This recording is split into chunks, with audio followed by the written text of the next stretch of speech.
He's back. So what does it mean when a guy who has not lost a race in nearly 2 years says, I'm back? Well, for anyone going after a slice of the championship pie, it could mean a very long summer.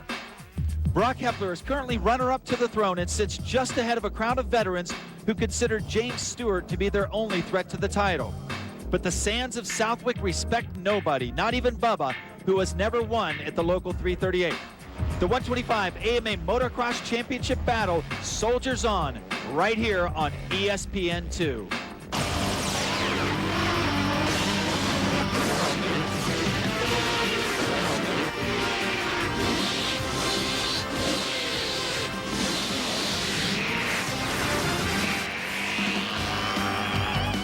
Hello everyone, and once again, it's a beautiful day for AMA Chevrolet Motocross. Today we are in Southwick, Massachusetts. You can see the place is packed with motocross fans. They have come to see the third round of the 2004 championships. Hello, I'm Davey Coombs, filling in for Todd Harrison. Joining me is Cameron Steele, and we are at what is easily the roughest motocross track on the AMA circuit, Southwick Motocross 338. We're taking a look at some of the riders down on the starting gate. This is the third round of the 125 championships. Of course, James Stewart with a perfect score. He has won all 4 motos to date. He's got a 1 moto lead over the rookie, Brock Hepler. However, he's come to a place that he's never won before. Stewart made his first appearance here in 2002 and promptly pulled away from the pack in the first moto, only to have his KX 125 seized. But the second moto, he came out and he laid down the law, letting everyone know he was the fastest man on the track. However, the overall win went to Danny Smith. Now Stewart is back for a little redemption. You know, it doesn't really matter what bike, we're here at Southwick, and I think the guy that's in shape is going to win this race. So, I feel really good. 2 years ago, I had the fastest lap time out of everybody here, and so, that makes me feel good. And, I got to go. I'm trying to have fun, and I'm trying to get a good points lead, so, and try to keep on winning some races, I tell you. Well, if Bubba keeps laying down lap times like he did today, a 1:55, that's almost a 2:50 time, Cameron, and he did it on a KX 125. Yeah, and a lot of people are talking about the 4 strokes, and a guy who's had problems on the 4 strokes so far in the outdoor season, Ivan Tedesco, who has a West Coast championship from Supercross. Nate Ramsey also has been up to snuff, so to speak, and he's definitely looking for a podium this weekend. Tedesco came out early and did some track time, snuck in there with the factory connections guys, trying to learn how to ride the sand. And here's a rider who doesn't need a lot of lessons, Mike Brown, the veteran. We spoke to him a little bit earlier. 1 point out was second, and a few points from Stewart. So if I'm getting second this week, and be on Stewart. If he makes a mistake, be there. If not, then you got to beat him, or you're going to be behind him. But no, it's not bad. At least I'm being consistent, and hopefully this weekend I can gain points on everybody. Well, he's going to have a great track to try to do just that. On Cameron, tell us about Southwick. Well, they've added some sections over the last couple years. It's up to 1.5 miles of pure motocross hell. Whooped out, sandy, grab your brakes, you're going over the bars. This place is a nightmare for riders that don't want to ride it. Where Southwick has been around since 1972. One of the founding members, Bernie Yellen, passed away earlier this spring, and this whole event this year is kind of a celebration of Bernie, one of the hardest working men in motocross. He was a great giver. He was an innovator, and I tell you what, he was also the guy who invented the backward falling starting gate. A lot of people don't know that. You see some of the riders down there clearing out a path. They have a paved start down here. Otherwise, they would dig themselves a big hole in the sand. As we switch over to the Honda starting grid, Stewart at the top of the charts. Keep an eye on number 60, Brock Hepler. This is his first visit. Also, number 289, Matt Gorky, making his first ever professional motocross appearance. Gavin Graysick, another rookie. Let's go down to the start. Cameron is standing by. Well, it's Thumper Madness here in Southwick. 40 bikes on the gate, only 4 over 2 strokes. One's James Stewart. He's the fastest in practice, but he's never won here before. He was injured last year, not able to ride, and then a broken headset kept him out the first time. They're going racing. It's time to have a good time. Let's see if he can do it today.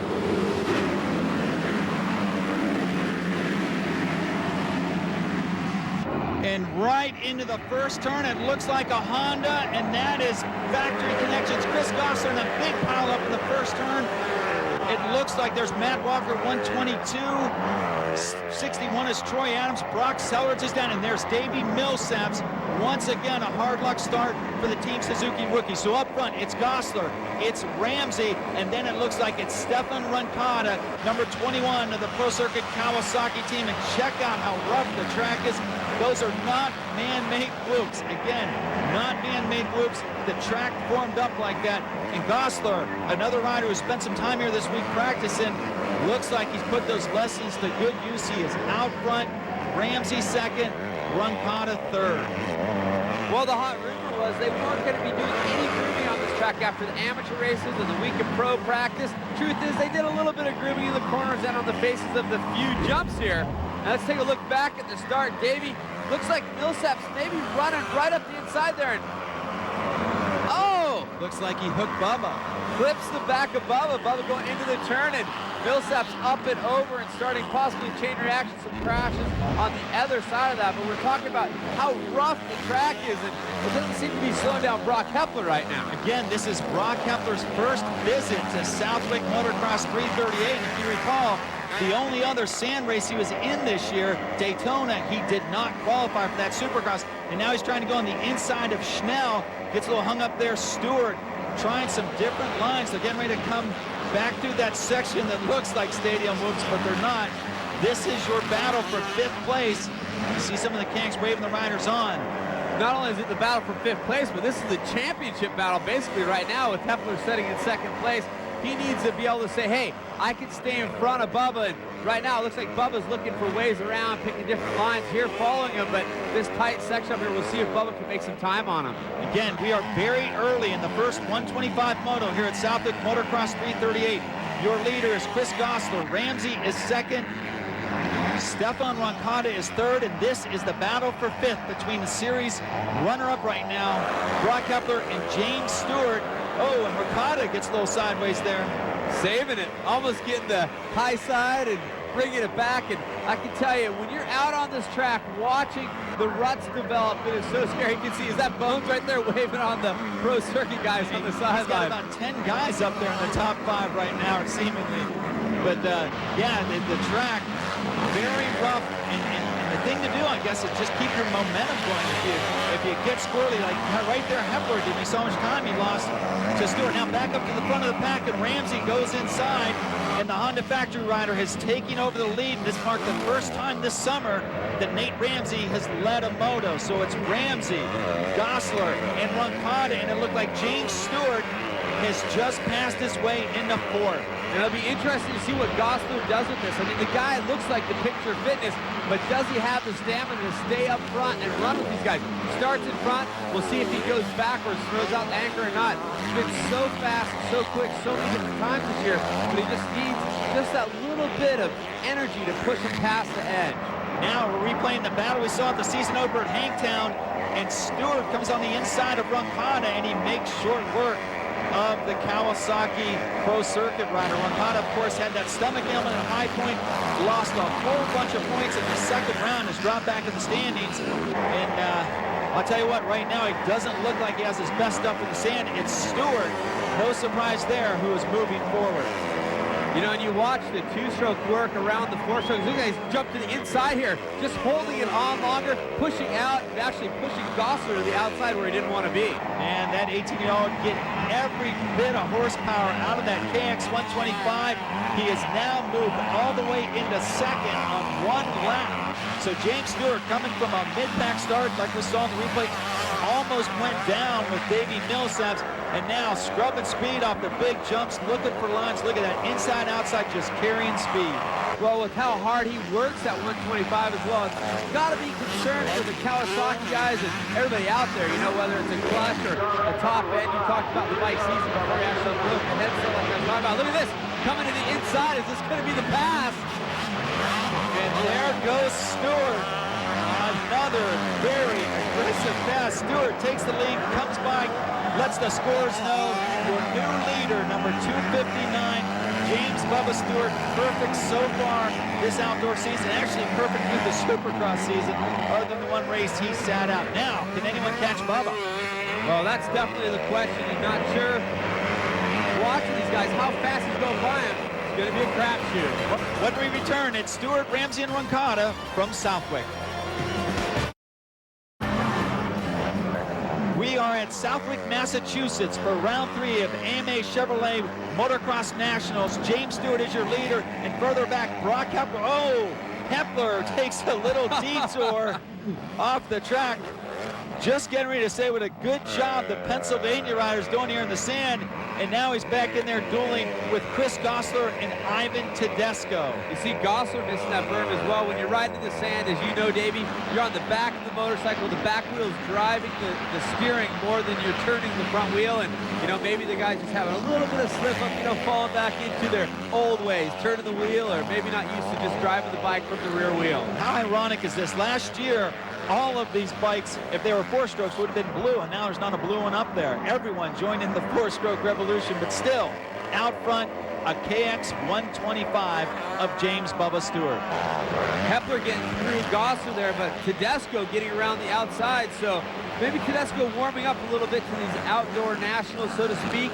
Maybe focusing so much on Supercross, the championship, and the East-West shootout. Maybe not quite ready to get into the outdoor mode. Well, I saw him at the hotel near the track on Thursday night. He'd spent the week up here in his camper with his fiancée, Teresa, just trying to figure the sand out and move up in the results here in the 125 Nationals. Now, check out this replay. We got a report from the track. Look at that. That's Stefan Roncada hiding out there in the trees, almost like Bigfoot or something. Roncada's bad luck continues. Now, let's go down to Cameron in the pits. Well, J-Bo, this is the only track that Bubba hasn't won on before. Was there a special game plan with the sand and still riding the 2-stroke? No game plan. We just got to, I do my best to keep the thing running good, and everyone else on the team, we just got to keep it together, and looks like it's good so far. Is there any special concerns, clutches, or anything like that with the sand here? I mean, it's been riding really good. Clutches are no problem. The bike's been actually working good. We were worried about detonation a little bit, but that's okay, so yeah, we're doing all right so far. We'll see how it pans out. That's right. Well, J-Bone said they don't have any special concerns, but check this out. Kawasaki, the one team that brought out an entire pit area. They filled the mule up with tools. They put a bike stand out just in case they got to get in there, change a wheel or something. It's sitting right behind the mechanics area. But something like that, a full shop couldn't have helped them 2 years ago when Stewart's bike blew up. But so far, so good. He is your leader. Now, switching back, this is Brock Hepler pursuing Tedesco as they round into the back section through the trees. This is your battle for 4th right now, and you see Hepler coming along the inside. Big lines around the outside of that corner, and he takes the inside line, and he takes the position. I see Tedesco coming around the outside here trying to make some speed, carry some speed, and see how deep it is. Not a lot of water on the track this week, baby. They're trying to let it get a little bit rougher. They say you put more water on, it packs in. Less water, rougher. And right now, these guys are battling it out on some of the roughest motocross I have seen in a long time. Just looks like dark hourglass sand out there, and you can see how big the berms have gotten. We're only halfway through this first 125 moto, and this place looks like they've had a war out there. So Hepler makes his way into 3rd around Ivan Tedesco. And there goes Tedesco on the inside, and that's the second time, Cameron, we've seen Hepler make a mistake. The one thing you really got to watch on that section, there's a double jump, and it's a small double jump. Even I've jumped it, but it develops some scary sand whoops going into it, and then a rutted face to drag a peg. We're going to see riders having more and more problems as the day goes on with that one. Well, I got to tell you, Cameron, in all honesty, I was out here riding with John Dowd on Thursday, and I did not jump that double jump. So props to you. And back up front, James Stewart going through the mechanics area, the 18-year-old Kawasaki factory rider, way out front. This guy has not lost an outdoor national moto going all the way back to 2002. It was in August at Millville, Minnesota, and the rider who beat him was then Yamaha Troy rider Chad Reed. So Stewart right now stands at 23 consecutive moto wins. If he can hold on here in the last few laps at Southwick, this will mark 24. And it just looks like he's having fun. I guess that's what happens when you're raised in Florida and you also happen to be arguably the most talented rider in the world. We can definitely see Bubba riding off the back of the motorcycle, letting the bike work for him, and watching some of the 4-strokes. They say, hey, the 4-stroke tracks better, but I'm seeing the bikes jump around out there. James Stewart, his bike's not jumping around much. And it may just be because he's going faster than the rest of the guys and being more of an aggressive rider going through it. And there you see Chris Gosser. You'd mentioned him earlier that he would having trouble holding on to his spots. This marked the second time he's led a national. And there you see Ryan Hughes move past him. Ryan Hughes, of course, broke his leg here last year. One of the hardest luck riders in motocross. He has a history here at this track. He's also, like Stewart, on a two-stroke 125 and not having as much success just now. He didn't have a great start, somewhere around 15, so he's trying to work his way up. He rode last year with the broken leg is what killed me. I mean, he kept going for it. Just kind of crazy the way he goes. Oh!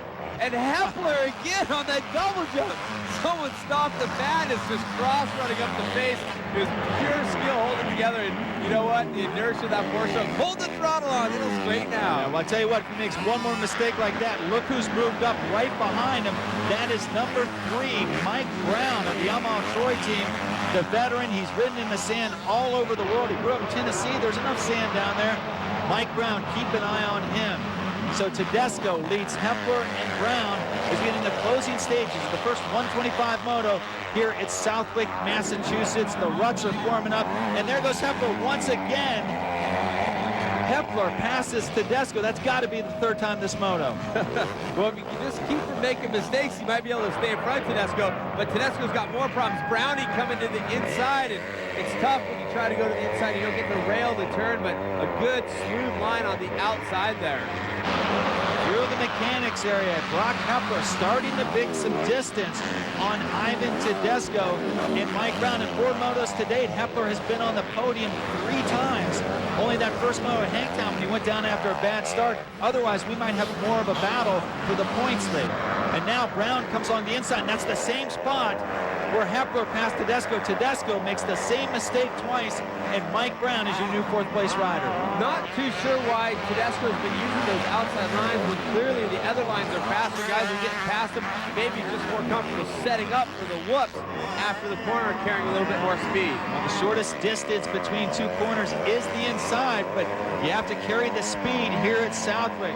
So Tedesco slips back another spot as Mike Brown moves around. Out front, all alone, it's James Stewart, then Nathan Ramsey and Brock Hepler. We will be right back.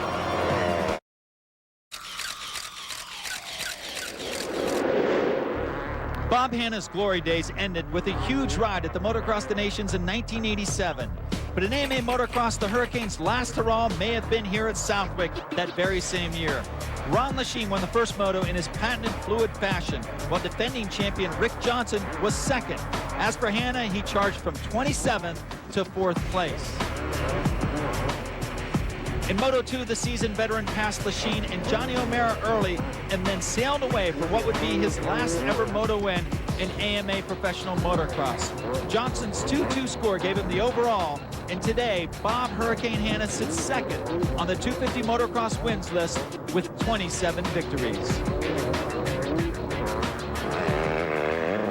And we are back to AMA Chevrolet Motocross. We are at the Suzuki Nationals here in Southwick, Massachusetts, and you see the mechanics trying to put signals out. It is a hot, wonderful afternoon, and 20,000 fans are watching this guy right here. James Bubba Stewart put the finishing touches on what would be his 5th consecutive moto win this year and 24th for his career, and he just keeps going and going and going, not shutting the pace down at all. Well, I think it might be a challenge to him to see how many people he can lap up into. And you talked about the weather, Davey. The one thing that a lot of riders, I think, were surprised by, and as were we, it's not that humid out, so it's not as sticky and moist. It's a little bit warm, but it's just not brutal. Well, the sand's brutal, but the weather's nice. Yeah, as you can see, Stewart bouncing the number 259 Kawasaki through the whoops. He is your leader, and switching back a little bit, we have another battle brewing, and this time Brown continues to chase Tedesco as Brock Hepler, the factory Suzuki rider, holds on to 3rd right in front of them. And if you're wondering who 2nd is, it's Nathan Ramsey. It seems like he's in no man's land out there. Stewart is pulled away, and a huge battle is raging for 3rd right behind him. Well, you also got to remember that motocross is a 2-moto format. It's the overall score, so even if James wins here, oh, look at this, going for the pass Brownie going to that inside spot again. We've seen that pass before, haven't we? I think we have. Brown made that pass a lap before, and Brock Hepler made that pass before that. So that is the third time that Hot Sauce has gotten past in that one section. As you can see, the track roughing up now. Can Tedesco get back up there and put a little pressure on Brown? And Brown, in turn, is doing his best to chase after Brock Hepler. Speaking of Hepler, Cameron is caught up with his mechanic, Lee McCollum, down in the pits.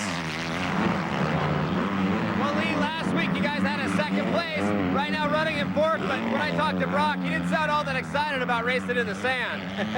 Well, it's not that he doesn't like the sand, but he just doesn't have much experience in it. Living where he does in Pennsylvania, it's mostly hard pack or mud, one or the other. So he just doesn't have the experience, but hopefully he'll have a good day today.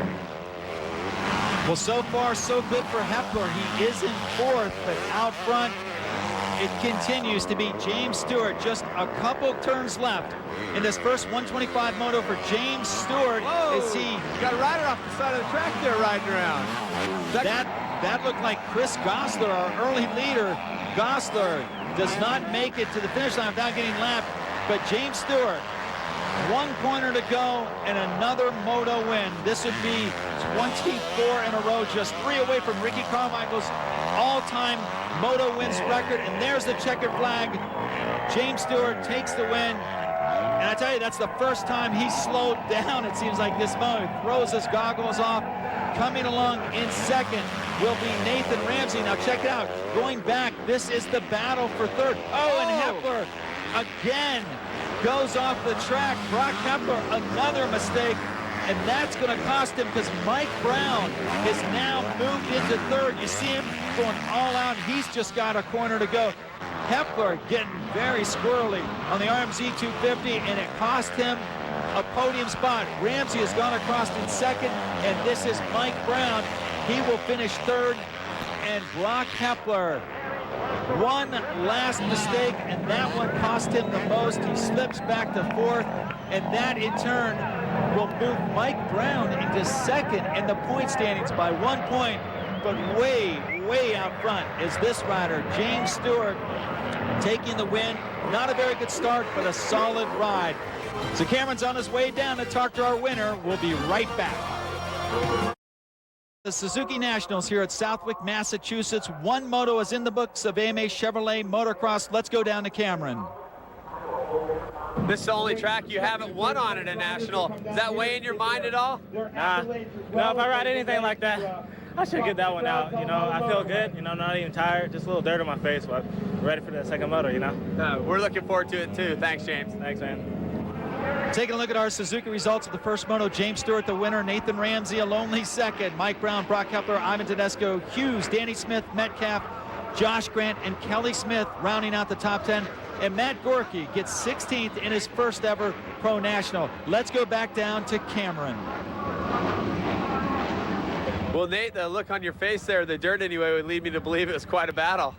Yeah, you know, my Honda got me such a good start, and Dunlops came off the concrete really good. And, you know, unfortunately, James was right there. I passed Gosler pretty soon into the race, and then I could hear James behind me. So, you know, I just tried to go off of him when he passed me, but I couldn't see him for very long.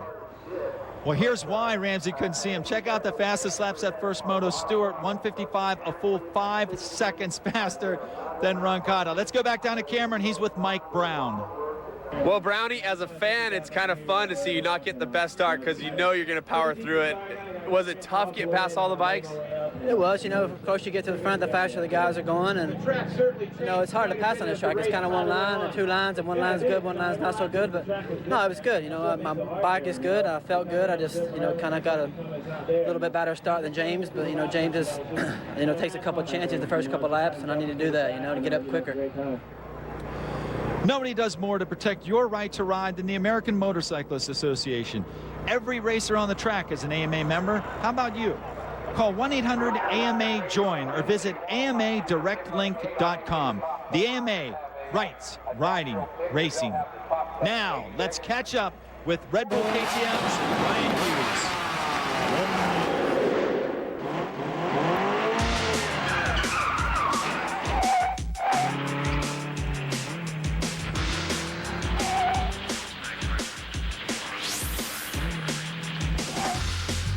You know, in the 80s, those cars were the coolest, and that's when I grew up. You know, a lot of these guys didn't grow up then. They grew up in the 90s, so the kids that I race against. I mean, I'm proud of how old I am, you know? I'm proud that, you know, I'm considered one of the oldest riders in the sport. You know, if someone's talking about a championship or a win, my name comes up. You know, that's an honor to me because most people can't do that.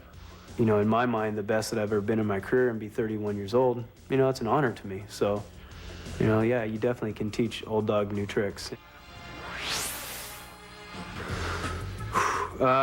Yeah, back in 1990, I was, you know, young, dumb. I didn't really have a direction, you know. I kind of knew what I wanted, but didn't know how to get it. Now, I guess I'm more, more focused and a little bit more intelligent about how to go about it. Racing's only racing. It's not the end of the world, and it's not the only thing in my life. And so I think I'm a little bit more calm about it. I go about it the best I can. You know, I put my time in, I work my butt off. You know, there's not a day that goes by that I don't train. And, you know, when you have somebody like Bubba that's head and shoulders above everybody, you know, you got to try to figure out different ways. If you just go about it the way you did before, you're never going to get better. And, you know, so you kind of got to be a little bit more inventive. And, you know, if he's so-called the best rider in the, you know, to ever put a leg over a motorcycle, well, then hell, I might as well try to copy him a little bit. And I'm not afraid to say, you know, that, hey, you know, there are people better than me, but I'm not afraid to learn from them. When we return, the second moto from Southwick coming up. Welcome back to Motocross 338 Southwick, Massachusetts for the second moto of the 125. Let's go trackside with Cameron Steele. Well, we're getting set for moto number 2, and I'm out here on the middle of the track here at Southwick. I wanted to show you the sand and show you what it looks like. The boys are doing their parade lap right now, and you can see all the braking bumps coming into this corner. I mean, they're literally 3 feet high in some places, and then you got to pick your line when you exit. The sand is super soft. There's lots of roofs flying off the motorcycles. How do you think that would be to be out there with 39 other bikes? And that's just after one moto. Now, down on the starting gate, the 32nd board has already gone up. You're looking at Brock Hepler. He's right between his teammate Ryan Gray, fellow Suzuki rider. Mike Brown is number 3. You see Danny Smith, or rather Kelly Smith, right next to him. And there you see the Pro Circuit mechanics. They're trying to get 2 extra minutes for Ivan Tedesco, and they are not going to get that time. Once Jay Midrowitz puts the board up, that's it. You got to get on the gate. So Tedesco, a little bit of a Chinese fire drill, getting right up on the gate. The card is up. Going to burn off a little rubber trying to heat up that tire. Now the card is sideways, and the second moto is underway. And another good start for Ramsey, and a terrible start for James Stewart, and a big pile up. Looks like Richie Owens went down first at the beginning there, and oh, the 44 is Mills. So a couple guys not getting a great start, including James Stewart, who got a bad jump on the gate. They didn't even make it to the first turn that time, but out front, factory connection for the second time in a row. This time, though, it's Greg Schnell. Kelly Smith holds on to second, and it looks like Nathan Ramsey with his second good start. He is in an awesome position right now because James Stewart is nowhere to be seen. It's Schnell, Smith, Ramsey, and Matt Walker running 1, 2, 3, and 4. And wow, pretty crazy first lap, Cameron. It is, and Matt Walker, he put down the second fastest lap time in all of Sunday practice. We'll see if he can make it work for him here in moto number 1, or number 2. Did not have a good moto number 1. Here's the start. Tedesco got on the gate just in time and looked like he got a pretty good start. Right there's Matt Gorky. Comes in, bounces into him, and sends another rider off there. That was Roncada, and Stefan Roncada's bad luck continues, and there he is, just now getting started. Well, testament to how hardcore he is. He's still going to go out there and chase. He doesn't get any points after 20th position. And talk about hardcore. Walker coming to the inside and showing Kelly Smith a little on the outside there. Nice pass by Walker. He moves into third. Mike Brown is 5th. And there you see on the outside a kind of unorthodox line by James Stewart, but wow, we're used to seeing that. So that is your 4th place rider, Kelly Smith from Ludington, Michigan. He leads Brown, and look at that. It looked like Danny Smith was the next rider trying to hold off Bubba. There's Walker in third.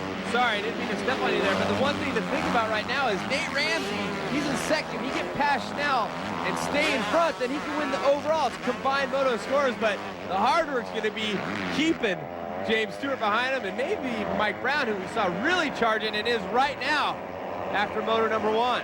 Yeah, well, Bubba needs to make some passes early, but he's already proved he can do that. There you see Brown trying to hold off Danny Smith. That's the other Smith. It's on Yamaha Troy team. Here he comes around the outside.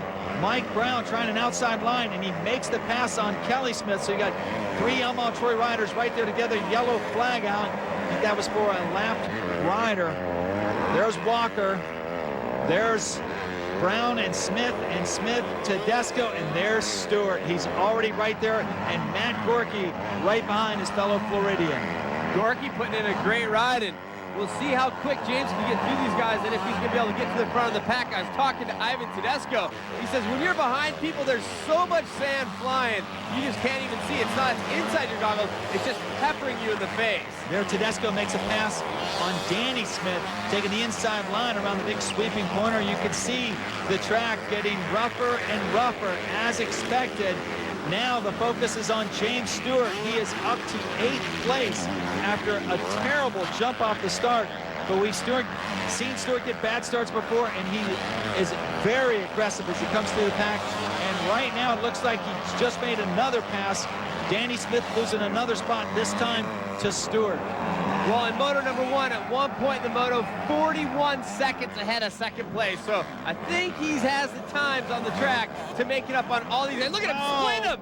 Oh, Smith and Tedesco making a Bubba sandwich. He just flew right through there. Yes, his 2 guys grabs the tear off. He may have lost a spot back, but that one goes on the highlight reel. What an amazing move by Stewart, riding one-handed down one of the roughest straightaways. Look at that.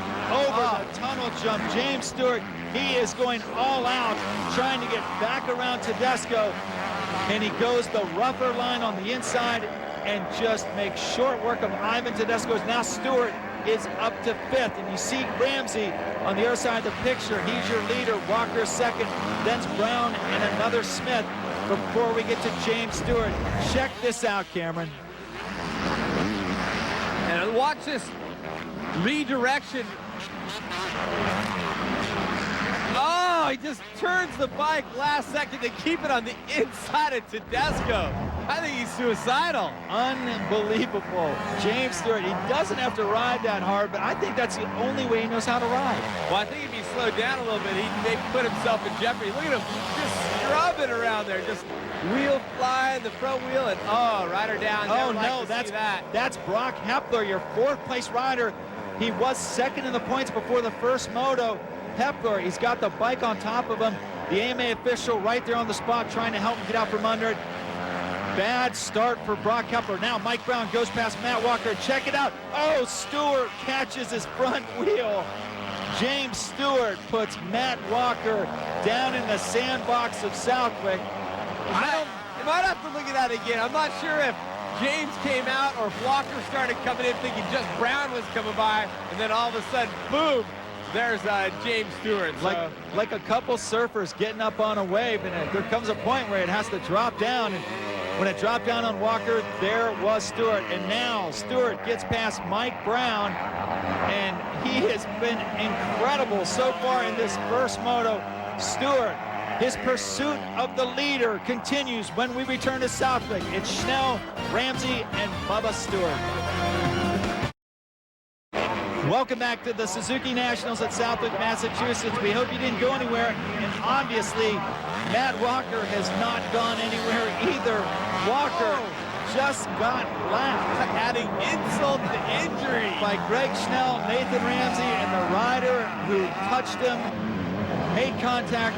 Well, I guess we'll have to take another look, but James Stewart, now he's right back. Here he's where he passed 2 riders on the last lap. This time he only gets 1, but James Stewart has just passed Nathan Ramsey to move into second. Now, one-handed out of the first turn. He is putting the pressure on factory connections. Greg Schnell, there's Stewart over the tunnel jump. Coming up on the outside. Rolling it sideways. Watch the redirection on the inside. We've seen this before from Stewart. This was right on the inside, but huge props to Greg Schnell running a huge moto right now. The exact same pass he put on Ivan Tedesco the last lap he uses on Greg Schnell. And just like that, James Stewart has come from a mid-pack or worse start to take the lead, and he has taken no prisoners along the way. And now Ramsey goes past Schnell. So there's 1 and 2 from the first moto.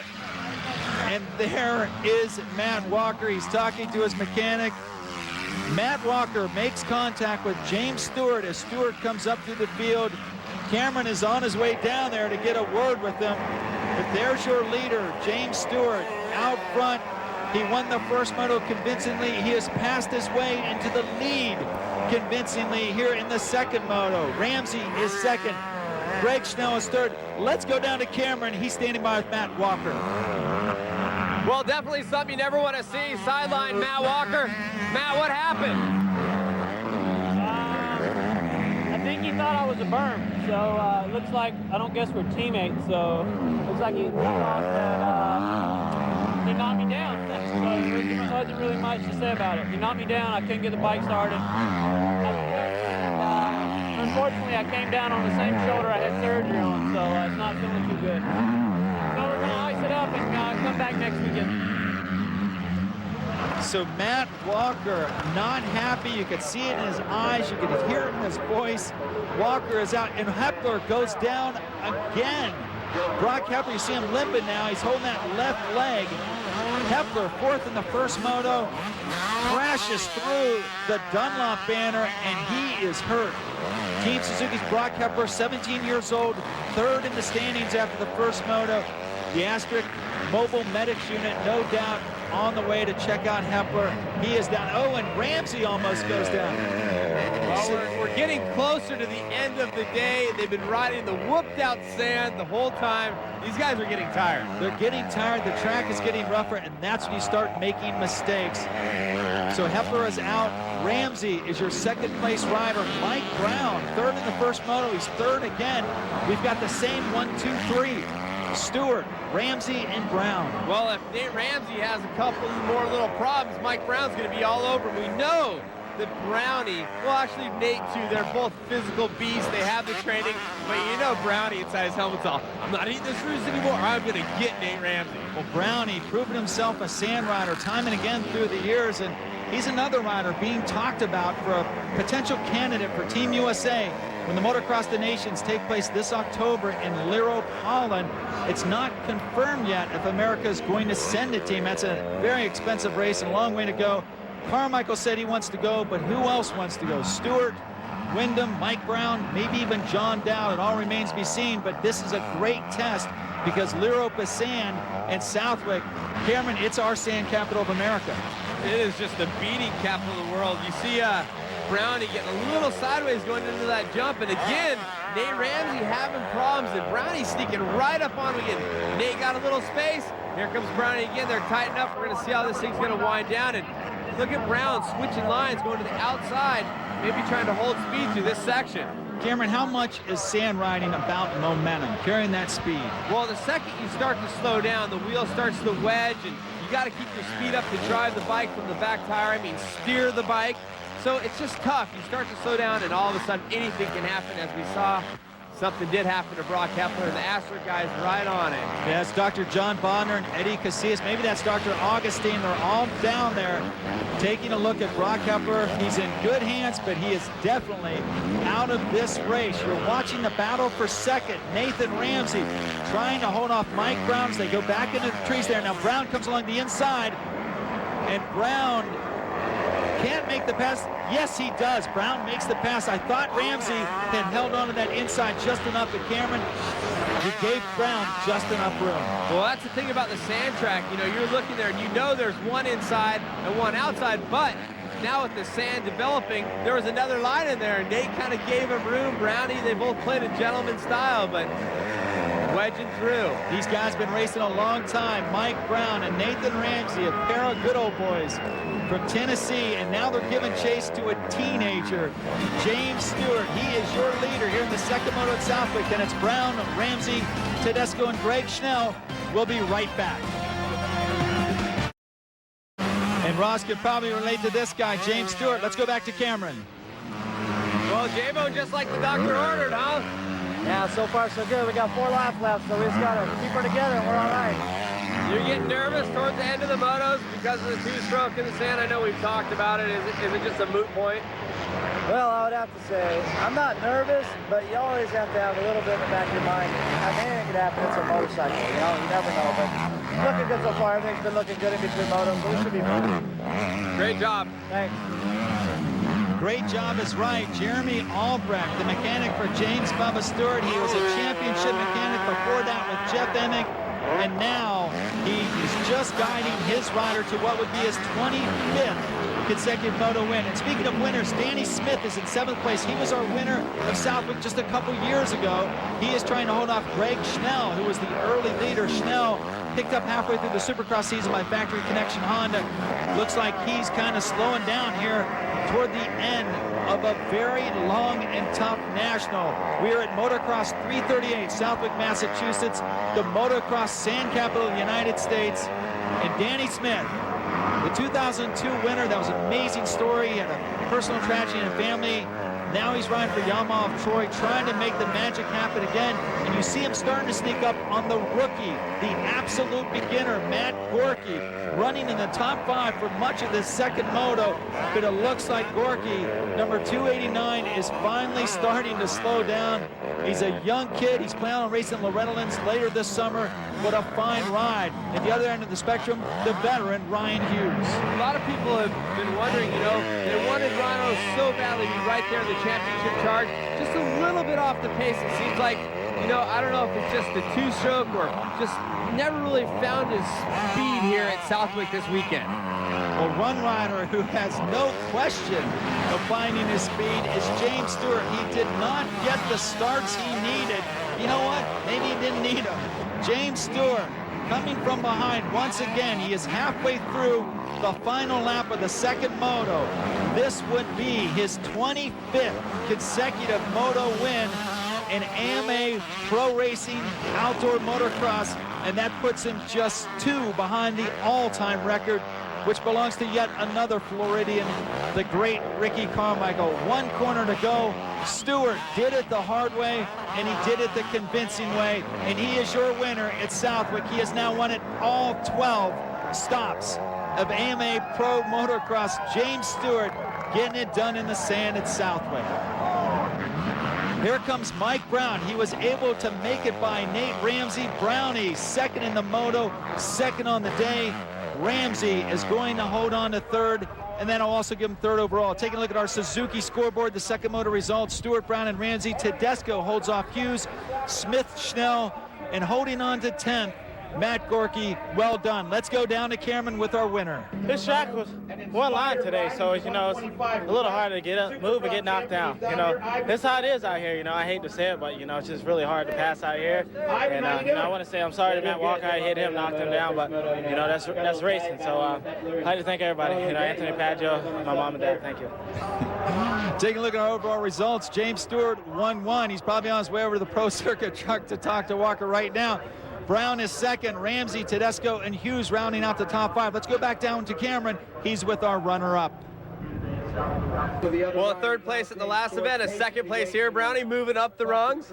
Yeah, it's getting better. You know, Stewart's gonna be hard to beat, but you know, I don't know what it's gonna take. I guess Superman, but no, I'm happy with the way I rode. You know, I just gotta, you know, stay with him off the start. He's going so fast, it's hard to keep with him. He gets through traffic a lot better, and you know, he rides really good. So I'm happy with what I did. You know, it's second, not first, but I'm getting consistent. Consistency is right. Mike Brown moves into second in the points, but check it out. He's 34 behind James Stewart. Brock Hepler drops back to 4th. Let's go back to Cameron. Were you thinking about the overall earlier in the race when you were up in the front? I mean, you're thinking about where's James? Did you know where he was?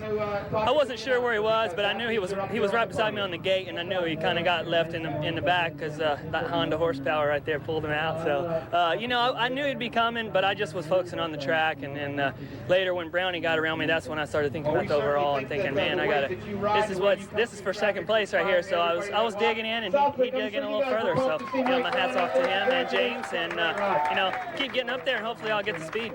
Well, good job by Nathan Ramsey for third, but the winner of the new Bernie Yellen Memorial Award goes to James Stewart. It's named after Bernie, the founder and patron saint of America's roughest track, Southwick. Well, for Cameron Steele, I'm Davey Coombs saying goodbye, everyone, from Southwick, where James Stewart wins again. This has been a presentation of ESPN, the worldwide leader in sports. For more, log on to ESPN.com. Ricky Carmichael is no stranger to perfect scores and records. He's got more titles and more wins than anyone. But Southwick and Jeff Stanton still hold a record that Ricky is after. Most consecutive 250 wins here. A win today, and Carmichael takes home another piece of motocross history, one of the few he doesn't already own. While RC races for the record books, the rest have learned it will take more than speed to win, more than strength and more than talent. It's about heart and how bad they really want it. The 250 AMA Motocross Championships continue on ESPN2.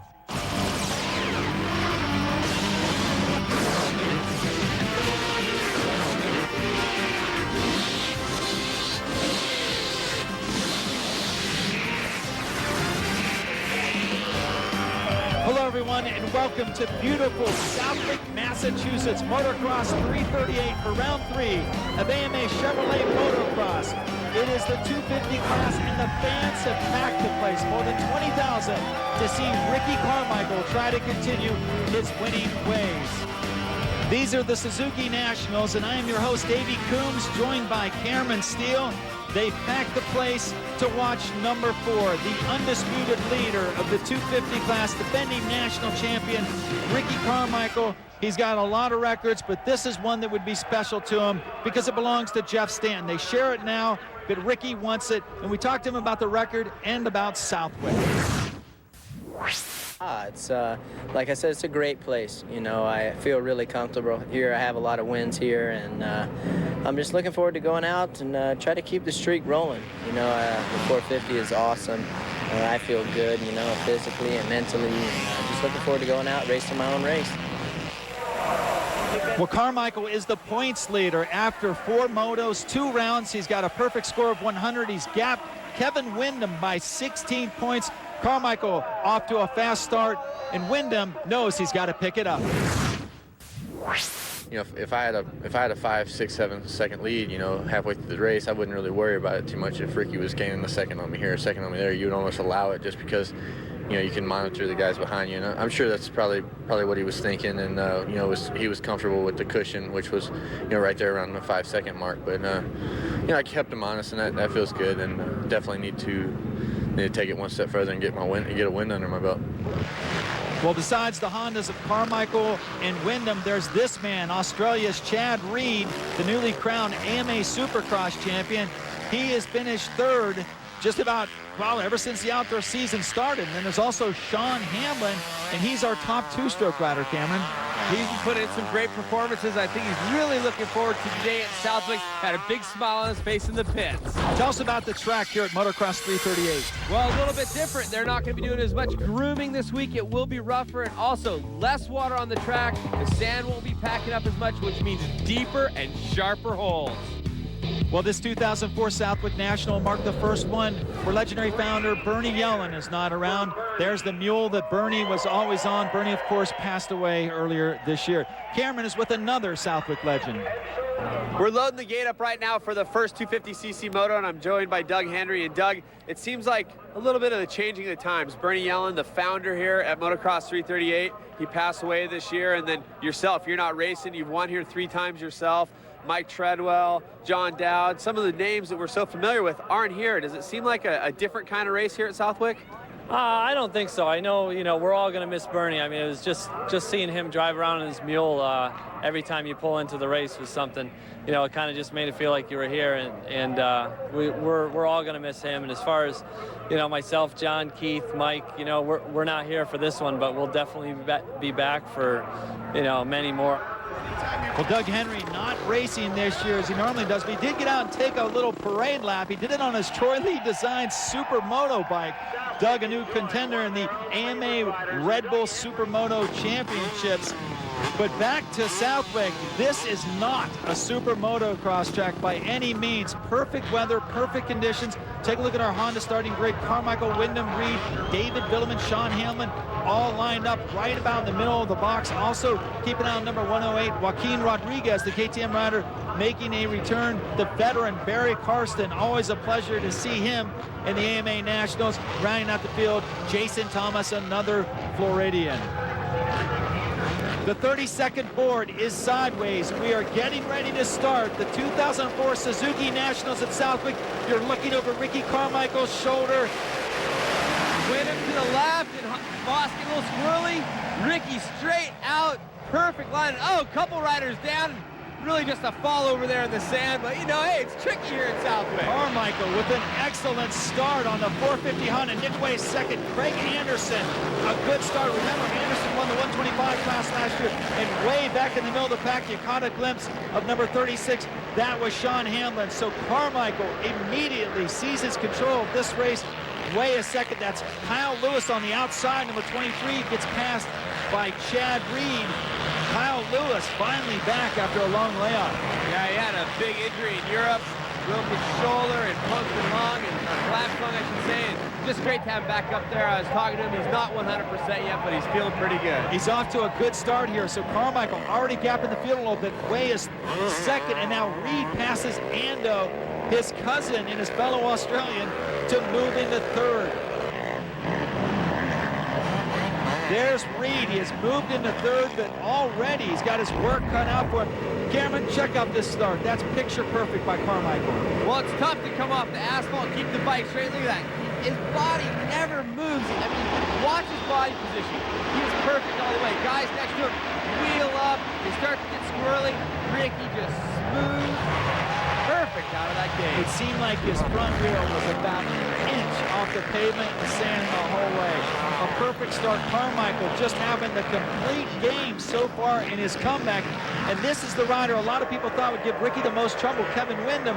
But so far, bad starts have kept Wyndham from really challenging Carmichael. Well, when you talk to Kevin Wyndham here at Southwick, he's a guy that's confident about his racing ability, so he's going to come out of here well, but definitely doesn't like racing in the sand. Right now he's coming up behind Craig Anderson, and then that is Jeff Gibson from Ohio holding on to fifth on the Yamaha. There is Wyndham. He has passed Kyle Lewis, and now this is the battle for third. Anderson is leading Gibson and Wyndham, and you can see, well, you can't see him. Carmichael and Way have already pulled out. Yeah, adios. I mean, those guys are on the gas and trying to gap these guys. Wyndham on the outside. He's going to try to pass Gibson as they come out of the bottom. They go into the new section. This was new last year.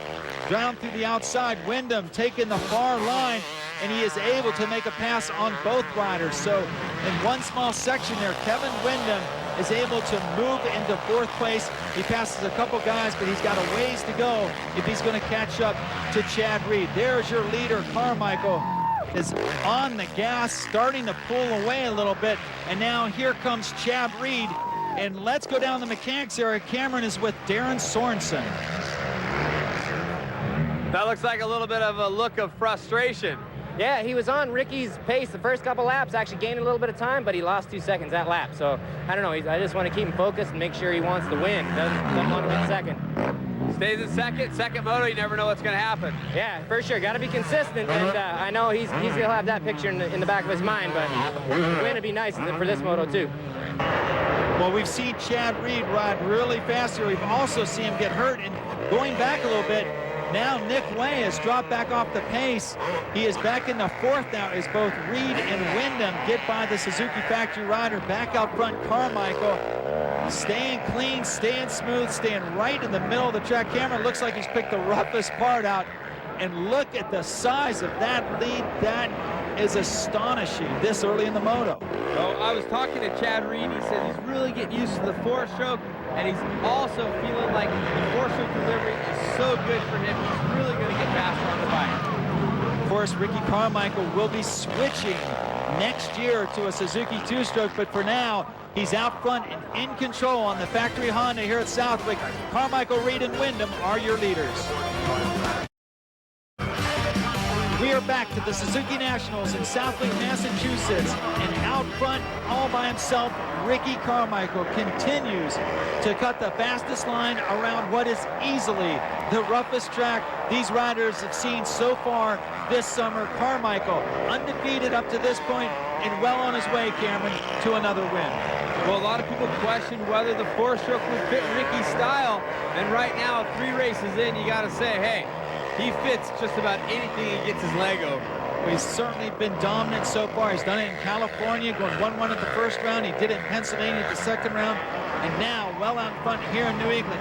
Now, going back to 5th, that's Sean Hamlin, the factory Suzuki rider, and he leads the Frenchman, David Villemin, on a YZ 450F as they come over the old finish line here at Southwick. And you can see these corners are starting to rut up. They go down into the bottom, a tight hairpin, and then back up to what's called the Buckley Berm. Probably the only corner in motocross that's named after a photographer, New England's own Paul Buckley. You can see Hamlin blowing out of the berm there just a little bit, getting the back wheel on the other side of it, holding on the throttle. Villemin coming with the 2nd place at Hangtown, so we know he's been working at it. He has some speed, but right now Hamlin looks like the man of the moment. So Sean Hamlin holds on to 5th. Villemin is 6th. They charge into the new section. This was added to the track just last year. Southwick, been around since 1972, and one of the most notorious stops in AMA Chevrolet motocross. It's rough, and it's getting rougher. Well, you can watch, Hamlin on the 2-stroke and Villemin on the 4-stroke. See if you can see the difference where the bike's tracked and where they worked it. You see Villemin going out real quick and then firing in across, maybe have a more power delivery. Sean trying to carry more speed all the way around the corner. It seems like if these guys slow down on the 2-strokes, they just dig a hole trying to get going again. Especially on the up and down hills. And there's another time we're seeing Sean kind of blow through it, trying to hold so much momentum that he blows out of the rut or the berm.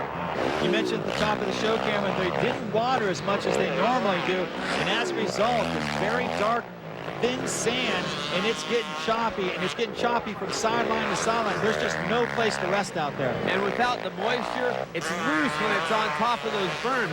Normally, Villemin stalling the motorcycle, and see if he can get the 4-stroke started right up. He does. Traditionally, people have a hard time starting, especially when you don't really think about what's going on. Villemin doing a great job to get it fired back up. Did get passed by his teammate, Tim Ferry, right then. So at the halfway point, Carmichael continues to lead. Villemin drops back another spot after he stalls the big thumper. And there you see Carmichael working his way through the lap traffic. Going back a little further should be we're still on Carmichael. So Ricky working his way through lap traffic, comes up through the mechanics area. Speaking of the mechanics area, let's send it down to Cameron Steele. Ricky had some concerns before the first moto. Yeah, we're just concerned, the track's so sandy that you get your air filter gets hooked, and kind of hard for the bike to breathe, and it changes the way it runs. So hopefully you won't have to eat too much roost off some of the lappers, and make it through the rest of the moto with the bike running halfway decent. Does it feel like you guys are back in the saddle 5 motos in? It feels like last year's outdoor season, but it seems to be a little easier getting better starts, The 450 isn't hurting either. No, riding an open bike's a little bit of an advantage. Thanks a lot. Thanks. Well, things are going good for Carmichael and Goose when their biggest concern is getting their air filters clogged by lapped riders. And Villemin goes down again. David Villemin. We saw him stall in the last lap. This time he falls in the corner after the after the finish line, and now Carmichael coming down. Did you see that right there? Carmichael pulled the tail. Looked like he threw it at Vaughn. Look at that. When you're the world supercross champion like Heath Bosch, you probably don't think you're going to get lapped at that point in the moto, and Carmichael didn't look too happy about it. A little head shake there as he went over the jump, too. So, lapping up, he could conceivably lap into the top 5 here. So there's Chad Reed. He is your 2nd place rider. Going back to Kevin Windham. He's worked his way up from a mediocre start, but unfortunately, he's got a long way to go if he's going to get to Reed, and an even longer way to go if he's going to get to Carmichael. Kevin Windham working his way up through. Now here's Nick Way of the Suzuki factory team. Let's go back down to the mechanics area to Cameron Steele. But Tony, it looks like you guys putting in quite an inspired ride right now. Yeah, you know, the start really helps here, and you got a great start. We got his teammate Sean Hamlin, coming on, so hopefully he'll show his strength. He looks good right now. We got about 15 minutes left. What do you think it's been? I mean, is it just like he's finally breaking through and feels like he can do it, or was it the start? He nearly got the whole shot. The start is so important. You know, Nick's a great rider. He's in great shape. It's mental with him, a lot of stuff. But he's doing really good. I think he's working on the mental aspect of it. But, you know, Cameron, I think he's getting better all along, so I'm pretty happy with his performance right now. So Nick Way putting in one of his best rides so far in the Outdoor Nationals. But Ricky Carmichael out front, going through the lap riders. The most drama we've seen so far is whether or not Ricky can get through and stay clean. So Carmichael putting the finishing touches on a win here in the first moto. When we return, we'll see if anyone can catch him. Hi, I'm Ricky Johnson, former 7-time AMA Supercross and Motocross champion, and this is your Suzuki riding tip of the week. We're here in Southwick, Massachusetts, where there's deep sand, the sandiest race of the year. We'll make some small adjustments to the bike to keep the front wheel light, give the back wheel as much traction as possible, and give the bike as much horsepower because sand robs power from the machine. As we watch Sean Hamlin come around this right-hand sweeper, notice he's hard on the gas, body towards the back, letting his front wheel be light and not worrying about tracking too much with the front wheel. As he comes down the straightaway, the bike swaps a little bit from side to side. As soon as he gathers it back up with the throttle, rolls off the gas coming into the corner with little to no brake at all, rolls the power back on, weight off the back to keep that front wheel light and floating over the top of the hill. So now let's look at it at speed.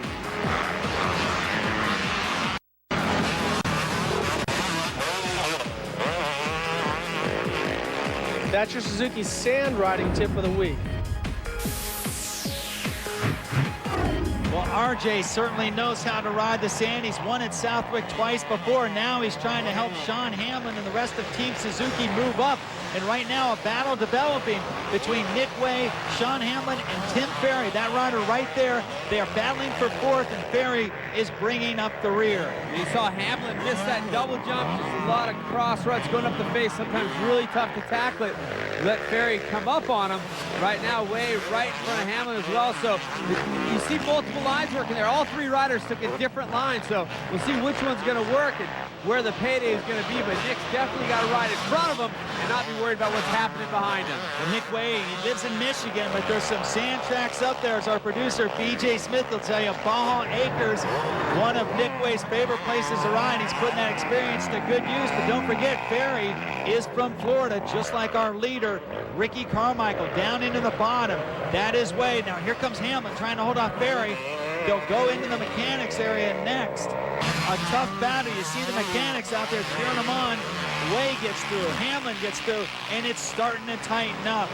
So your battle for fourth, as we see the mechanics putting the sign down, this one could be for a podium. You get up to fourth, and it's not too far to Kevin Windham. Oh, and Nick Way off the side of the track. There goes Ferry, and now here comes Hamlin. Nick Way makes a two-position mistake. And what looks like is, it looks like Nick just mistimes the rhythm going into the corner, and you can't just bury the turn and go for it. You can't just sharp cut it. You got to flow around. He likes to go out the outside instead of maybe crashing. But Ferry, who already got past Hamlin, goes right by Way and moves up into fourth.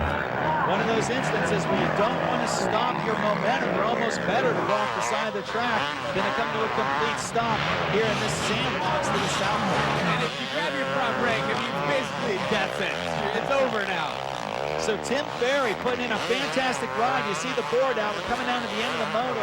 Ferry moves into the fourth. It is that rider, Ricky Carmichael, way out front. His mechanic told us he would probably start slowing down to save the filter from clogging up with too much sand. You see the lap riders roosted back. But Carmichael beginning his final lap here at Southwick.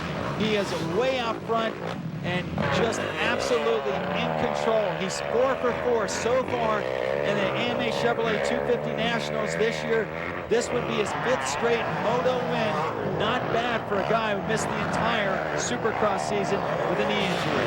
And people that question how he was going to be coming back, I mean, I knew Ricky was going to come back with this full game, and I know it's easy to say that now that we're 3 races in, but just knowing Ricky Carmichael, you know he's coming with all guns blazing. So Goose Gosler right there, keeping an eye on his rider, Carmichael. He is getting ready to lap. Look at that. That is Sean Hamlin, the 6th place rider. Ricky Carmichael, he's out there going for it. Look at that. You know, right now, if you're Sean Hamlin, you want to get lapped, don't you? I don't want to do another lap. So everybody finishes once the checker flag comes out for the winner, and Ricky just in dominating form right now, looking smooth. You can see him where most guys are jumping those tabletops and landing in that acceleration pit. He's jumping over it, just being smoother. Altogether, just a perfect moto for Ricky. Cameron, is he the best sand rider in the world right now? Well, how can you say not? But the other thing you got to ask yourself, you know, James Stewart also from Florida, and Tim Ferry's not a bad sand rider. But right now, I'd have to put my money on Ricky Carmichael. Who's going to beat him heads up in the 250 class? Carmichael has only lost here at Southwick once in 7 years, and that's when his bike broke, and John Dowd threw a big surprise at him back in 1998. But as it is, Ricky Carmichael, just another corner to go. This would put the first moto in the record books. Carmichael, his 5th moto win of the year, 5 in a row, perfect so far. Here comes the checkered flag. It's Carmichael once again. A nice outing in the sand for the 7-time national champion Carmichael. Staying perfect. Chad Reed, a long ways back, but Reed, a solid ride for 2nd. Takes a look over his shoulder. He doesn't see anyone there. Reed will finish 2nd. That's a good finish for Chad here at Southwick. Such a polished Supercross rider, you know, seeing those two and how they finish here today makes you wonder about the Supercross season, and for next year, going to be quite a battle, but we're looking for Chad to get a little bit more speed, get a little more comfortable on that 4-stroke. Might be able to come out and play with Ricky a bit outdoors. This rider we were expecting to be playing with Ricky at this point, Kevin Windham. He'll tell you Southwick isn't his favorite track, but he certainly has the potential to get out in front and win here.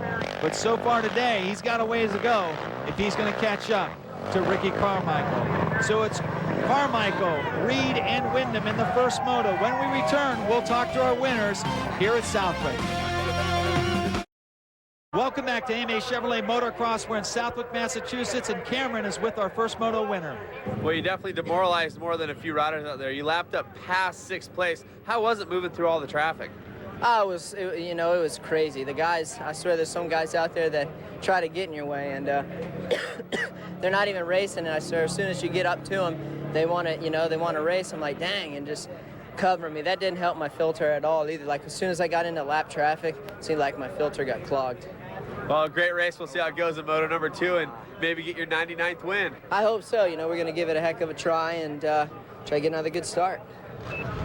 Taking a look at our Suzuki results, Ricky Carmichael's the winner. Reed, Windham, Ferry, Way beats his teammate Hamlin. Heath Voss rounds out the top 10.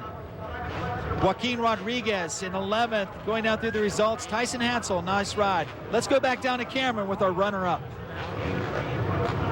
2nd place in moto number 1 for Chad, and I want to ask you, it seemed like Ricky got out there ways, but in the earlier part of the moto, you seemed like you had the speed to race with him. Did you decide to wait until Moto 2 to do the racing, or? No, I just trying to find lines and just trying to take it moto by moto. You know, this is the Beats 3rd. The last 2 weekends I got all 3rds, so happy to make one step better, and you know, Ricky's strong in the sand, and you know, look forward to getting a good start and just watching what he has. You know, trying to learn from him. You know, the guy's phenomenal, and you know, I just want to get up there and be a challenge to him. Well, take a look at the lap times. Reed not that far off Carmichael's time, but it's still 2 seconds behind. Let's go back down to Cameron. He's with K-Dub. Well, Kevin, a lot of people would want to get 3rd place, and you look like you just didn't have a good time out there, did you?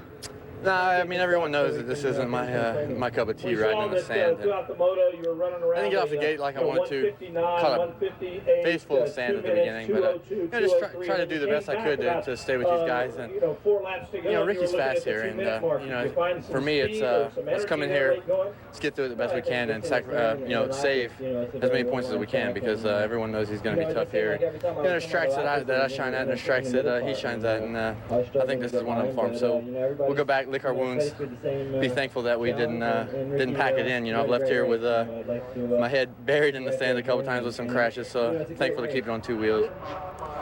Nobody does more to protect your right to ride than the American Motorcyclists Association. Every racer on the track is an AMA member. How about you? Call 1-800-AMA-JOIN or visit AMADirectLink.com. The AMA, rights, riding, racing. Well, the subject of this week's Outside the Lines is our good friend, Bernie Yellen. American motocross lost a true pioneer earlier this year when Bernie Yellen passed away at the age of 84.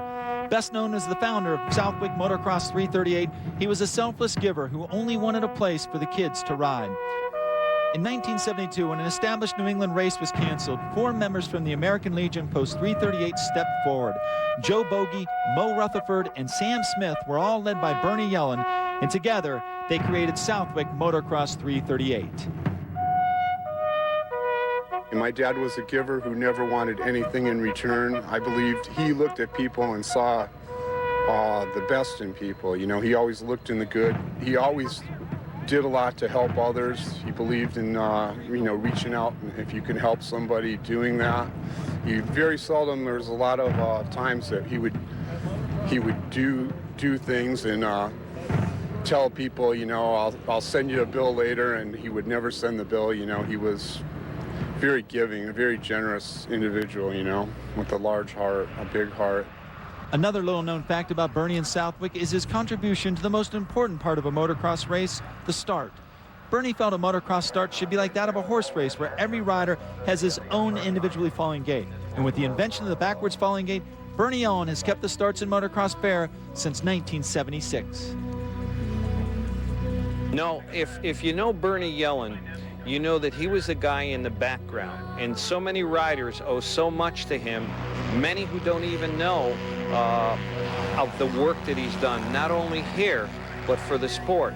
He was the guy who came up with the concept of the backward falling gait.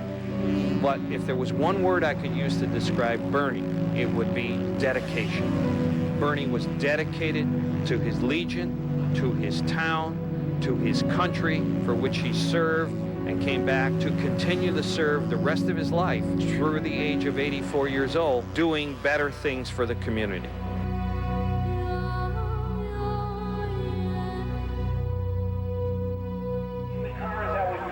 Well, Bernie may no longer be sitting trackside on his mule, but you can bet the fans and the riders will never forget him or his gift to motocross. When we return, the second moto from Bernie's Motocross 3. Welcome back to the Suzuki Nationals at Southwick, Massachusetts. We're getting ready for the second moto, and Cameron Steele is down on the line. While you're looking at Ricky Carmichael right now, Bubba Stewart won earlier this afternoon of the 125s, making it 3 for 3 on the season. No 2 riders have ever started the season 3 for 3, so we'll see if Ricky Carmichael can break that and start a new streak. Also, if Ricky Carmichael wins this moto or just wins the overall, he will surpass Jeff Stanton as the winningest rider ever at Southwick. They are both tied at 4 wins. Taking a look at our Honda starting grid, Carmichael, of course, at the top of the charts. Only 4 guys on that list finished on the same lap as he did in the first moto. Can we expect more of the same? We will see as soon as the card goes sideways. Keep an eye on 22, Reed, 14, Wyndham, and 15, Tim Ferry. Also, don't count out David Villeman, who faded back to 13th after a couple of crashes. Now, the card is sideways. Look at Carmichael right in the middle. He's wearing all red. He's got Hamlin on one side, Voss on the other, inching up. And this time, not quite the perfect start, but nonetheless, Cameron, it looks like he's got another hole shot. Right to the front. You know what? You got to wonder what could happen to put Ricky Carmichael back. Really, it would be a mistake on his part. Everybody really needs to be on their game right now. Someone needs to get up right next to him, make a pass, make him think about it. If not, he could just check out. There he goes, Carmichael in the lead. Then it's Hamlin on the Suzuki. Reed is second. Wyndham, a much better start. He is in 4th. Nick Way rounds out the top 5. Carmichael, he switched to Honda Red for the second moto, but he's showing everyone the back of that jersey. As you see, Nick Way trying to hold off Kyle Lewis, the veteran privateer. This is the battle of second, though. The battle for second between Hamlin and Reed. Reed trying an inside line. Hamlin shuts him down right there. We talked about Hamlin trying to carry his speed through the corners and sometimes blowing out. Reed with the four-stroke may have an advantage. If Hamlin has just a little problem in there, we see actually Reed hooking up a little much and coming around the corner farther than he anticipated. Now Reed coming down on the inside, trying to get a wheel under Hamlin. Hamlin holds him up over the mound. They go into a bank corner here, and then one of the few man-made jumps on the track, and then they'll jump back into the new section. So there goes Reed. Oh, Hamlin blowing a foot off. Wow. Just how rough it is. He G'd out at the bottom, blew a foot off the peg, and boom. Looked like he hit a landmine. It did. Big explosion, but the explosion was Reedy flying by. And Hamlin lucky to hold on to third. So there's the green flag. That signals the end of the first lap. All systems go. Look at that lead. Ricky Carmichael already gapping Chad Reed, Sean Hamlin, and Kevin Windham. Windham, a better start this moto, but already he's losing ground to Carmichael. You just can't do that. Come around to get into the mechanics area. Reed leads Hamlin and Windham. Carmichael already out of our picture. Let's go back up to the mechanics area. That's where Cameron is standing by with Factory Connections, Jonathan Hyland. Well, Jonathan, you always want to come out with the win. This time it looks like it's going to be in third place, but after talking to Kevin after the first moto, that's pretty good for him. He's feeling all right with that? Yeah, well, last year we got 4-2 for, I think, third overall. And Kevin doesn't like sand, and just to come and be consistent, stay on the podium, is just as good as a win for him. He'll go to, the next race and try to kick butt there, but this place, he just comes. He's like, I got about 3 more hours and I'm on a plane out of here, so I'm over it. Well, not exactly the most optimistic we've heard Kevin Windham or his mechanic Jonathan Hyland, but right now he's trying to get around Sean Hamlin out front. There's got to be a smile under that helmet. Actually, I don't think Carmichael ever smiles when he's racing. He is all business and he is way out front. Chad Reed holds on to second, and you're looking at the battle for third. Is Team Suzuki Sean Hamlin leads Factory Connections Kevin Windham. They're going into the back section. Oh, and Hamlin, again, maybe trying to carry too much speed into that corner. He elects not to dive into that berm. He just goes straight out, saves himself losing the position, but he doesn't wad up the bike. Same thing we saw Nick Way do in the first moto. We don't need to beat it into the ground, but we've said it time and time again. You can't grab the brake in that situation or you're going to crash. Especially on a two-stroke. If you don't crash, the least you'll do is just dig yourself a hole. So Carmichael continues to lead. Kevin Windham has moved into third. Chad Reed is at lonely second. And Sean Hamlin is back and forth. You see the ruts starting to grow. The braking bumps starting to build into individual jumps seemingly as we get halfway through the second moto here. It's Carmichael, Reed, Windham, and Hamlin all the way over on the other side of the track by himself. Ricky Carmichael, if he holds on to this moto win, it would give him a career total of an astonishing 99 wins in AMA Motocross and Supercross, and that puts him one away from the century mark. That's never been done in any other form of AMA Pro racing. We've not seen it in superbike racing, flat track, hill climb, nothing. Carmichael, the most dominant winner in the history of the AMA. Well, it leads you right into the next question. James Stewart going to the 250s next year. Everybody's talking about it. I mean, it should be an interesting battle. The longevity. How long will Ricky go and how many records will he set? And is James the guy that may come along and tear down some of those barriers? Well, we may see those two guys get together again before that. If they team up for Team USA at the Motocross the Nations, a lot of pressure on those guys to pick a team right now, and everyone would like to see Carmichael and Stewart. And last year, Tim Ferry, number 15, was on that team, and now Ferry is back there dicing with his teammate, David Villeman. Villeman falls back to 13th in that first moto. He was riding hard, but he just made too many mistakes. They have beach over there in France, right? You can ride in the sand growing up. They certainly do. And we saw Heath Voss getting laughed in moto number 1 by Ricky Carmichael, and Ricky somewhat maybe disgusted. I don't know if that's a little too strong of a word, maybe throwing his hair off at Heath, but Heath and David both want to put in a better performance. And David working it. This sand is loose and bikes are blowing out, and you see Burner right there getting a little sideways, coming over into the rider next to him, Tim Ferry. Yeah. So you have two strokes, Ernesto Fonseca and Mike Byrne leading a pair of big thumpers, and those are piloted by Tim Ferry and David Villeman. We're halfway through the second moto at Southwick Motocross 338. The track is getting rough. Everyone is bunching up except for that guy out front. Ricky Carmichael continues to lead everyone. When we return, it's the race to the checkers. Carmichael leads them all. Welcome back to AMA Chevrolet Motocross from Southwick Motocross 338. We're watching the battle for 8th between Mike Byrne and Tim Ferry. Cameron, we talked about American motocross having a heavy heart, having lost Bernie Allen. Been a tough week for Australia, too. It sure has. I was talking to Burner earlier, and a guy that we all knew, I got to know through freestyle, John O'Porter, passed away riding motocross in a motorcycle accident back in Australia. And I know all the Australian guys are thinking about him. Such a good guy, and everybody talked about him being the Travis Pastrana of Australia, first guy to do a backflip there, and doing both sports, and a real sad passing. And Chad Reed was really close friends with him, and it must be weighing heavily on him. Chad Reed said that Jono made him work harder as he was coming up through the ranks. So our condolences go out to everyone in Australia. And there's a rider at the side of the track, that's Shane Kelleher. And it, whoa! He DNF'd, but his helmet certainly just took a beating. His helmet is obviously out of this race as well. Some of the frustrations of Southwick coming through for that privateer. We've moved back up to the battle for 5th. This is Nick Wade leading another privateer, the top privateer in the field at this point. Moto Triple X's Kyle Lewis.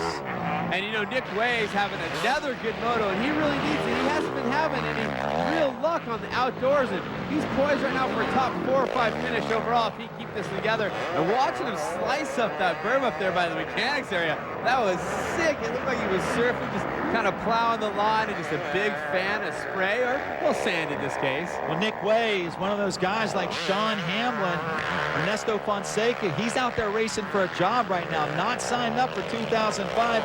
We have received word that Chad Reed, the Supercross champion, is going to stay with Yamaha, holding on to his deal there and getting ready to defend the championship next year. Chad Reed will stay with Yamaha, and we'll see where the pieces falling together for guys like Nick Way and Ernesto Fonseca and some other guys looking for work. Well, you talk about Nick Way, and here's Ricky Carmichael, 2 guys back-to-back on the covers of your magazine, Racer X. And, I think I wanted to mention real quick how cool the cover is on the back page of your magazine with Ricky. You got to check it out in the stands, people. It's something to behold, and Ricky Carmichael definitely earns all the accolades he gets. An amazing ride here today so far. So dominant, they had to give him 2 covers. Now, David Villeman trying to recover from that tough first moto ride. You see him going through the sand right there. He has moved past Ernesto Fonseca as they go through the rough section in the back. Starting to move up a little bit on Burner. Burner riding the KX 250. He's on a 2-stroke. Not a lot of them out there, but right now Villeman is sandwiched between a couple of them. Burns Kawasaki and Fonseca's Honda. This is your runner-up, Chad Reed. Just like the first moto, he's having a lonely go of it. He's all by himself in second. He's riding hard. If not for Carmichael, he'd be our leader. Well, everybody's kind of dogged him on the whole outdoor motocross, but if you're watching Chad Reed ride out here, he's flowing, he looks good, he's attacking the whole time, he's not getting real squirrely. It may just be a little bit more of a learning curve like we already talked about on that 4-stroke. He grew up riding 2-strokes, right into the 250 class in Australia. Never really had a shot at these bikes, so I think it's just going to take a little bit to get used to. Another thing to keep in mind, Cameron, it took Jeremy McGrath 2 years after winning his first Supercross title to win an outdoor title. If all things work out the same, and Chad Reed really is the next Jeremy McGrath, he might be our 2005 AMA Chevrolet Motocross champion. So Byrne continues to lead Fonseca as Fonseca goes back and forth with Villeman. Villeman's going to come in and make another pass on the inside. You see Ernie had to get on the brakes right there. And maybe another case of the 4-stroke having the option to go where it wants on the track. Ernie having to stay on that outside as you see him again there, trying to carve around the outside. Villeman goes out and then in. Keeping that momentum going. Now Carmichael getting deep in the lap traffic again. The first moto, he lapped past the 6th place rider, and that's the real drama at the top of the field. How far out front is he going to get? How far can he gap Chad Reed? They didn't get to race Supercross, but they will next year, and I'm sure that people at Yamaha are already looking forward to that. In fact, let's go to Cameron down in the Yamaha pit. Well, Darren, there they are in first and second again. Is there anything Chad can do to catch Ricky? What do the lap times say? I don't know. The lap times are saying things aren't looking so good. Like, he might make a second one lap, but then he'll lose a second the next, so it's tough. He's just trying to kind of stay even with him. He's been jacking with his goggles a little bit, so I don't know if he's got a vision problem right now or not, but hopefully it don't come into play. It's only 3 races in, but you guys start thinking about this championship. You got to do something to stop the Ricky Carmichael freight train. Yeah, every week he goes home and he spends, you know, he takes his rest day and he spends it thinking about what he can do, and he comes back faster and more prepared and stronger every week. But kid's badass. What do? We'll try. Well, Darren Sorensen was the Supercross Mechanic of the Year as he and Chad Reed won that title. They'll be teamed up again as Chad Reed, as we said earlier, is going to stay with Yamaha. So Carmichael continues to lead here in the second moto. We are winding down the laps at the Suzuki Nationals at Motocross 338 in Southwick, Massachusetts. We'll be right back. Right now. Back to the racing, Ricky Carmichael out front and pulling away. This would be his 6th straight moto win to start the 2004 outdoor season, and also his 99th career victory, an unbelievable record. In second place, Chad Reed, the Supercross champion from Australia. Moving up to third is Kevin Windham. He rides for Factory Connection Honda, and he has not had the starts that he would need. And Nick Way is on the side of the track, and it looks like that bike's done, Cameron. Looks like a dead soldier, as they say. No more dirt bike ride today for Nick Way, and super sad. And right here, I believe this is the battle for 6th place. It is. David Billaman has moved around his teammate Tim Ferry. You see him almost start to gap him right there as Carmichael takes the white flag. Ricky Carmichael way out front. You just caught a glimpse of Ferry. He just lapped him. Ferry slowing way down here on the last lap. Lets Carmichael go by, but really, what kind of defense can you put up to this man? There really isn't, and he's kind of slowing down right now. And the Sandstorm 04, and oh no, not the high five on the last lap. Everything coming together for Ricky Carmichael today, and he's been so perfect. You watch him, if you get a chance to see him again rail some of these birds, I don't think he's ever hitting the brakes. He's just letting the sand do all the work for him. He's just been polished, smooth all day, and I kind of do the new red and black here he's running too from Fox. He looks good in it. You know what? I really wish John Dowd had been out here today. John Dowd, the Southwick veteran racing the Canadian Nationals, he told me on Thursday he wished he could ride. Maybe he could keep Ricky honest. He said he could probably keep the other 38 guys behind him, but we may have seen a race. But as it is, Carmichael pretty much all alone all day long. But you know what? It's like it's a pleasure to watch the guy, no matter how far out front he gets. You see, he's lapped Tim Ferry. He's cruising in. This would be 99 career wins, an unbelievable tally. Next week at Budds Creek, he goes for the century mark. Goes for the 100, and you know, in Tim Ferry's defense, he still is recuperating from that broken wrist, and man, that thing looked horrible not too long ago. It's good just to have Tim back on the bike, and hopefully we'll see him up there battling with Ricky soon. I went down at Tim Ferry, longtime veteran, hard charger for Team Yamaha. This is his younger teammate, Chad Reed. All 3 of them will be together next year. Ferry, Billaman, and Chad Reed, and they'll be going after this guy, but next year he'll be on a different color bike. And look, Carmichael looks like he's going to let Ferry get by him. Carmichael's out waving at people, and Timmy went ahead and unlapped himself. He's not too proud. Yeah, exactly. And here comes Fonseca, too. It almost looked like Ricky thought for a second that it was the other Yamaha, the 22. You see a little bit of the panic there. It looked like he got back on the throttle. So Ricky Carmichael gets passed twice on the last lap, but don't worry, folks. Those guys were unlapping themselves.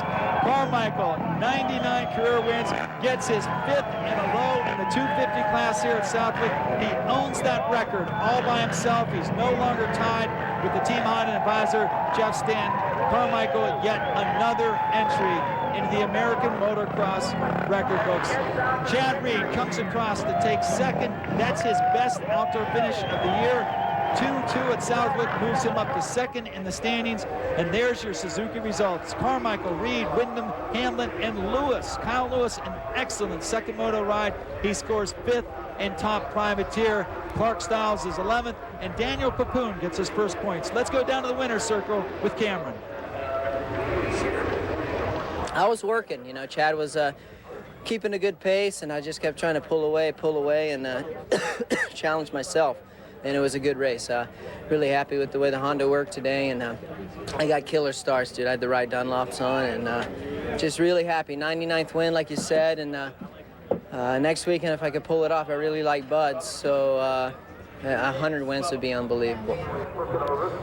Ricky Carmichael, your overall winner. Take a look at our Suzuki scoreboard. Reed, Wyndham, Hamlin, and Tim Ferry round out the top 5. Let's go back down to Cameron. 2-2 for second overall. Great performance this weekend, Chad. I know you would have liked to won it, and I know that you have a heavy heart. One of your friends from Australia, actually a really good guy that a lot of us knew in motocross, passed away this last week. John O'Porter. It had to be a tough week on you.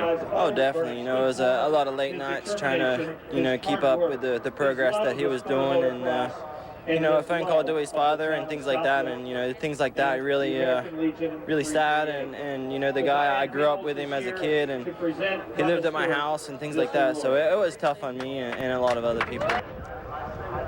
Taking a look at our AMA Chevrolet Motocross Championship standings, Carmichael extends his lead to a moto and a point. He's 26 up on Kevin Wyndham and Chad Reed, who jointly own second. And there's Ricky holding up the Bernie Yellen Award for determination, a new award presented here at Southwick. That's Diane Peebles. She and Brad Belcher and the whole Southwick crew did their best to put on a great event. Our next broadcast will be from Budds Creek. You can catch the 125 action on Sunday at 2 p.m. The 250 action follows at 3 p.m. That's June 27th. So for Cameron Steele, I'm Davey Coombs saying so long, everyone, from Southwick Motocross Speed 38. This has been a presentation of ESPN, the worldwide leader in sports. For more, log on to ESPN.com. Join us next time when Ricky Carmichael goes for number 100.